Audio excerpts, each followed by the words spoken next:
Now, one of the things, And though, I've Well, and noticed, if too much gardening, that's when they kind of shut off. yes, but that's okay because it is a big job. When you think about it, if you're not making your own food and sourcing your own food, to think about this skill acquisition, the time commitment is overwhelming. It's not minutes, it's hours. It is.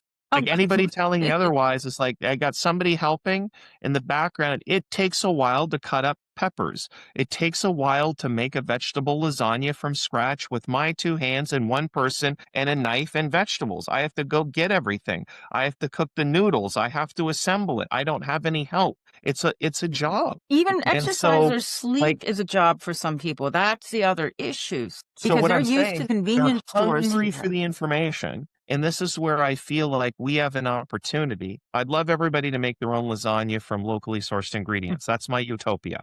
you It's can really just yummy. boil some pasta.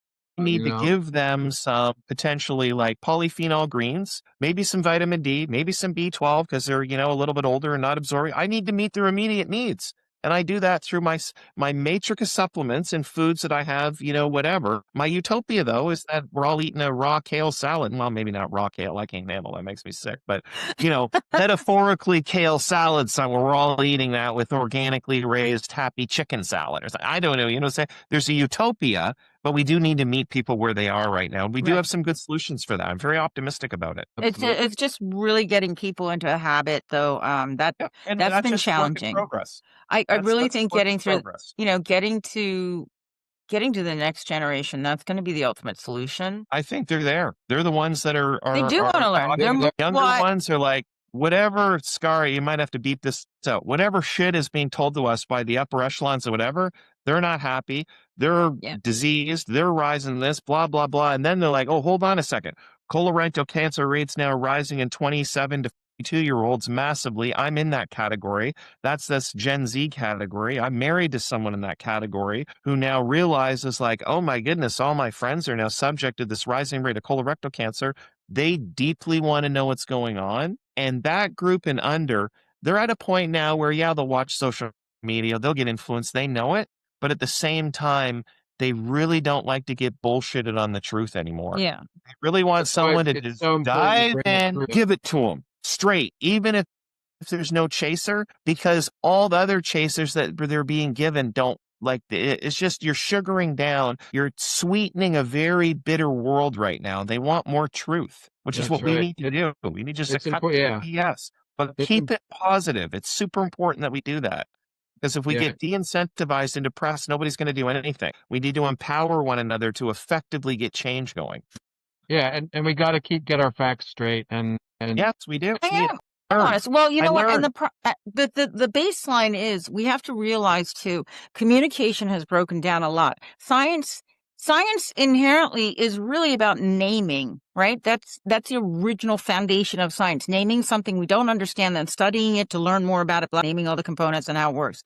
With the communication breakdown, in a way, but I'm talking the reason we have science. The word science means to know. To seek to know. I'm a scientist, and I think about the scientific method.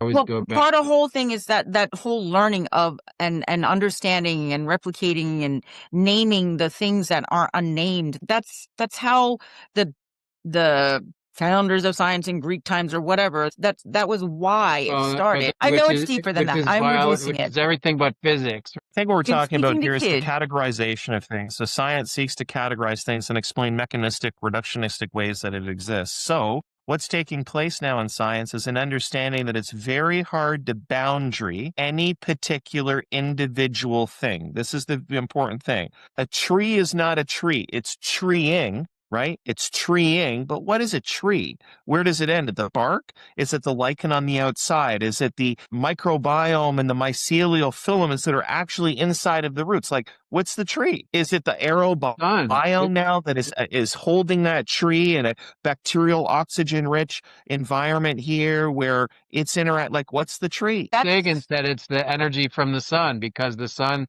produces the tree and the wood. I would say that's necessary but not sufficient. Of things that make it's combination. It's ecosystem. The light, water.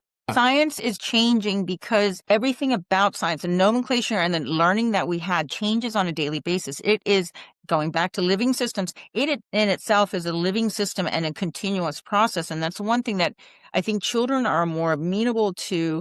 And as far as conversations and communication, the days of siloed existence, whether it's in science or corporatocracy or any other format of living, has to end. And this is part of that living systems equation that David got started on, because yes, everything is part of the living systems, but we haven't had that modality of thinking in a long time, because everything has been about reductionism and simplifying everything down to something that is manageable, that is marketable on a one-word basis almost. And the researchers who are looking, I mean, this is changing. So science is confronting the idea. We talk about this now at my research think tank, the Nova Institute, where we pay lip service to complexity networks and systems, but we're actually not being. And what I'm talking about is understanding in a way that the dynamicness of what it is that's happening here. And then our explanations, it's okay to have a linear explanation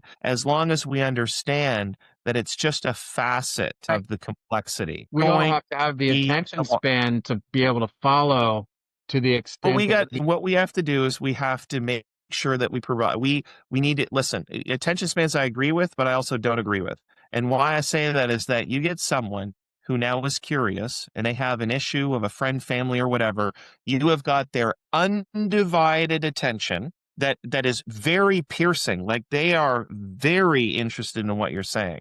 So I think that hitting the vibrational coupling, okay, what I'm saying is the energy by which we provide the material, the spirit in which we provide it, and the honest, trusted environment by which we're trying to be authentically truthful and honest about what it is that we're doing.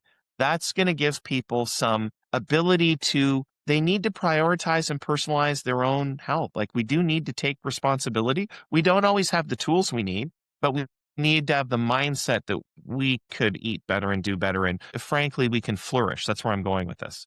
Now, flourishing is multitudinous, but we can flourish and we can help each other do that.